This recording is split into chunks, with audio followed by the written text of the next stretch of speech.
De 5 populairste musea bundelen hun krachten om het verhaal van Zeeland nog beter te vertellen. De provincie is enthousiast, maar de musea willen ook geld zien. En als wij zo belangrijk zijn voor die provincie, dan vinden we eigenlijk ook dat daar een substantieel geldbedrag bij moet. En verder in deze uitzending. 2 bommen tot ontploffing gebracht. En toch geen vluchtelingen in voormalig verzorgingshuis.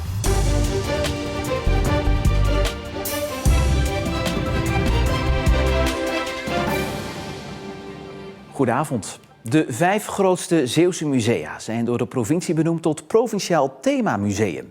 De 5 musea willen al een aantal jaar hun krachten bundelen en met het nieuwe predicaat kunnen ze nieuwe stappen zetten om het verhaal van Zeeland nog beter te gaan vertellen. Maar er is nog wel een kwestie en dat is geld. Dit zijn ze. Het Zeeuws Museum in Middelburg, het Watersnoodmuseum in Ouwerkerk, het Zeeuws Maritiem Museum in Vlissingen, het Bevrijdingsmuseum Zeeland in Nieuwdorp en het Industrieel Museum Zeeland in Sas van Gent. Deze 5 musea zijn benoemd tot Provinciaal Themamuseum en daar zijn ze erg blij mee.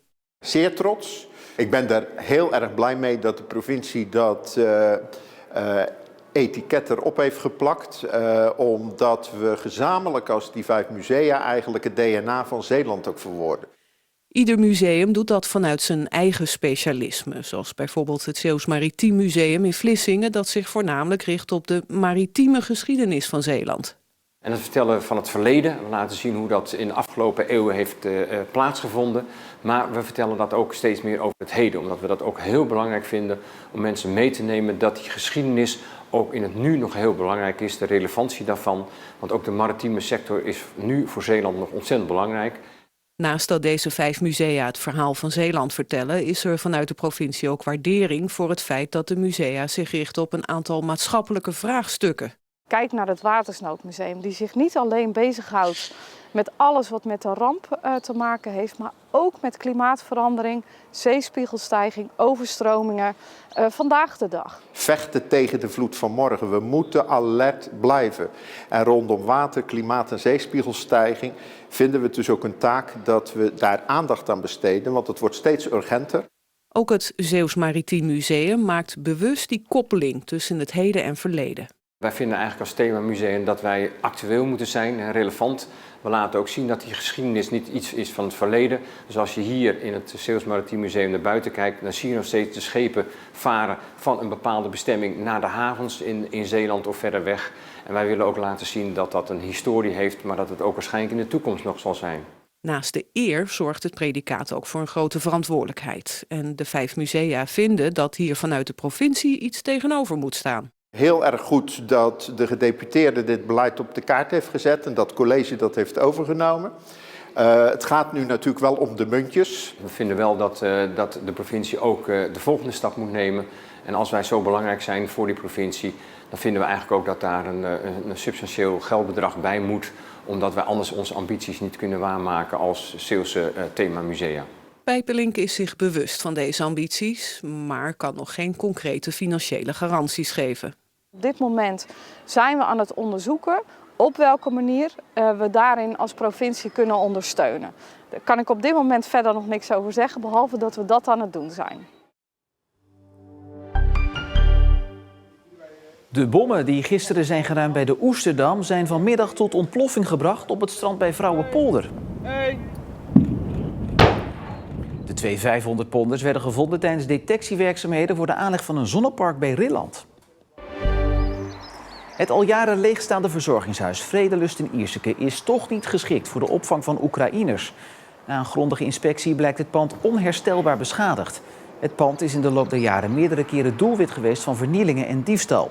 Raadslid Andries Jumelet, die met het idee kwam om Oekraïners in het pand op te vangen, is teleurgesteld. Ik had het niet verwacht. Het is ook verschrikkelijk jammer. En als je die foto's gezien hebt, ik wist het natuurlijk ook niet, maar ik zag die foto's gisteren. Het is helemaal gestript van binnen. Dus alles is kapot. Dus ja, inderdaad, ik snap het. Het is afgekeurd. En dat hadden we niet verwacht. Inmiddels staat het voormalige verzorgingshuis op de nominatie voor sloop om plaats te maken voor nieuwe woningen. Een clinic paardrijden en dus geen tennis of korfbal. Scholieren van Veerse basisscholen mochten voor een keertje langs bij een manege. En dat betekent aaien en knuffelen, maar voor het rijden was de jeugd nog even aangewezen op een stok. Het aantal paardenmeisjes en jongens loopt de laatste jaren terug en dat moet anders. Iedereen is niet gemaakt om te gaan voetballen, maar het is juist belangrijk op de basisschool dat ze met meerdere sporten in aanraking komen. En dat ze kijken wat bij hun mogelijkheden en hun interesse past. De komende maanden zijn er ook kennismakingsdagen bij andere sporten. Een bijzondere verhuizing in Hulst. 2 schilderijen uit de 16e eeuw zijn vandaag verhuisd van het gemeentehuis naar Museum Hulst, een paar straten verderop.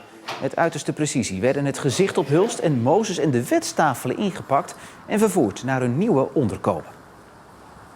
Er zijn speciale frames voor en dan pakken ze die in en dan gaan die zo op de verhuiswagen.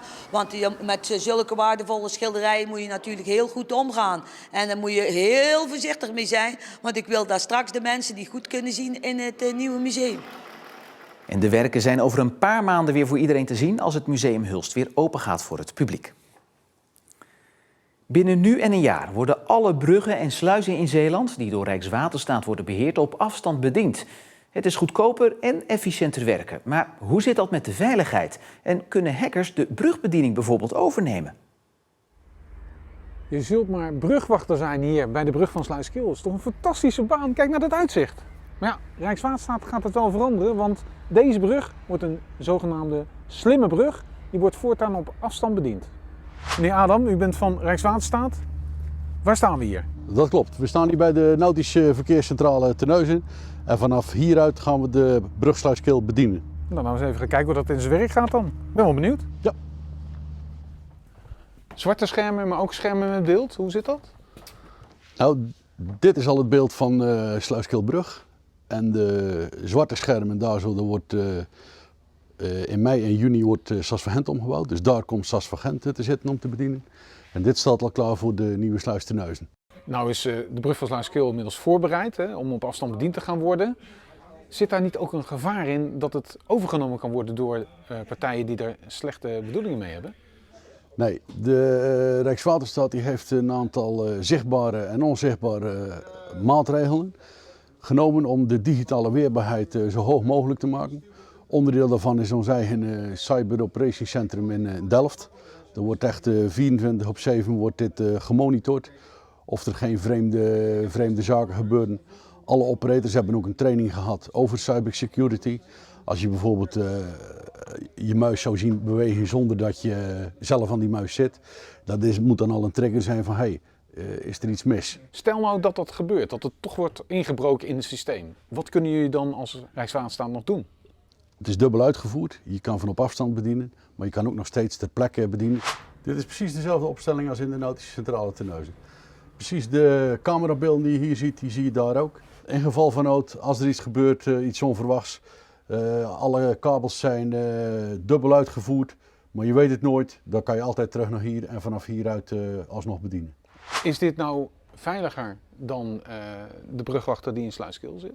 Op deze manier monitoren? Je ziet meer en mocht er iets gebeuren qua ingrijpen, is het eigenlijk precies hetzelfde. Dan zijn hier natuurlijk de lijnen korter, omdat je hier allemaal bij elkaar zit. Welke bruggen en objecten van Rijkswaterstaat worden hier vandaan nou bediend? Van hieruit wordt de 3 sluizen en de 2 bruggen bediend. Dus SAS van Gent, Sluiskil, de Oostsluis, zometeen de Nieuwe Sluis en de Westsluis in Terneuzen. En de rest van Zeeland? De rest van Zeeland wordt bediend uit Topshuis, Nautische Centrale Noord. Maar het is wel zo ingericht dat mocht er iets gebeuren in het Topshuis, dat wij vanuit hier al die objecten over kunnen nemen. En andersom? En andersom precies ook, ja. Eigenlijk is het dus zo dat door op afstand die bruggen te kunnen bedienen, de veiligheid nog beter geborgd is. Want ze kunnen veel meer zien met die camera's. En alles wordt nog beter in de gaten gehouden. Maatregelen zijn er niet of nauwelijks meer en zodoende verdwijnt corona langzaamaan naar de achtergrond. Allemaal dankzij de Omicron-variant, die milder is dan de vorige varianten. Maar het beeld dat veel mensen nu hebben van corona klopt niet. Of in ieder geval niet voor iedereen. Na een week begonnen pas echte klachten en daarna ben ik niet meer opgeknapt. Benauwdheid vooral en extreme vermoeidheid. Echt extreem. Dat ik 50 meter lopen is eigenlijk al te veel. Dus dat Omicron zo mild is, daar is ze niet zo van overtuigd. Voor heel veel mensen is die mild, maar er is ook een grote groep mensen voor wie het niet mild verloopt. Omdat vooral de vermoeidheidsklachten hoor je heel veel terugkomen. En dat merken ook de Zeeuwse huisartsen. Mensen die al een week koorts hebben en toch niet opknappen of complicaties krijgen van bijholteontsteking of oorpijn erbij krijgen. En de mensen die dan wel corona gehad hebben en ook al wel deels opgeknapt zijn en moe blijven. Toch merkt ze wel dat er veel minder mensen met vragen bij de huisarts aankloppen. Echt, als je ziet hoeveel mensen nog besmet zijn, daar krijg ik toch wel minder vragen over dan voorheen, zeg maar. Waarbij voorheen, als je zag dat er zoveel besmettingen waren, dan kregen we daar veel meer vragen over. Het beeld leeft bij veel mensen dat Omicron veel milder is dan de eerdere varianten. En deels is het waar. Het zorgt voor minder ernstige gevallen. Maar dat geldt niet voor iedereen. Dus er blijft altijd een deel wat er best veel klachten van kan hebben. En een deel wat er heel veel klachten van kan hebben. Dat blijf je ook zien met Omicron. Deels is het ook gewoon spraakverwarring over wat dat nou precies inhoudt, mild. Het is allemaal natuurlijk ook maar relatief. Want als je het vergelijkt met iemand die op de IC komt, ja, dan is gewoon 3-4 weken thuis zitten en daarna nog 2 maanden heel erg moe zijn, is dan al mild, hè? Terwijl dat is natuurlijk voor gewoon iemand die normaal gezond is dat natuurlijk niet mild. René kan in ieder geval voorlopig haar werk als doktersassistent in dezelfde praktijk niet uitvoeren. Ze heeft namelijk long-covid, oftewel langdurige klachten na een corona-infectie. En de weg naar herstel is lang. De verwachting is dat het na een jaar wel over is. Of niet. Niemand weet het. Niemand weet hoe het zit. Niemand weet hoe het te behandelen is, wat de beste manier is.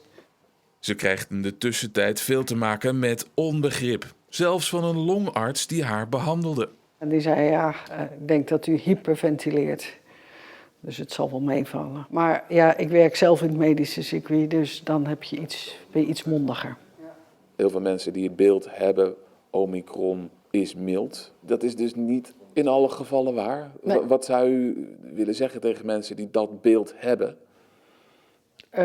Kijk goed om je heen en luister naar de mensen. En als mensen dat zeggen, dat het niet mild is, of dat ze restverschijnselen hebben, geloof ze dan ook.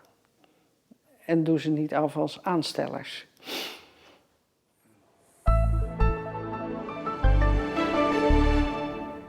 Het was overwegend bewolkt en regenachtig vandaag, maar later in de middag werd het droger bij maximaal 13 graden. Morgen valt er opnieuw af en toe regen en blijft het relatief zacht met maximaal 12 graden, maar wel met een krachtigere wind. En dat houdt aan tot zeker donderdag. En tot zover Zeeland Nu voor vandaag. Nog een mooie avond.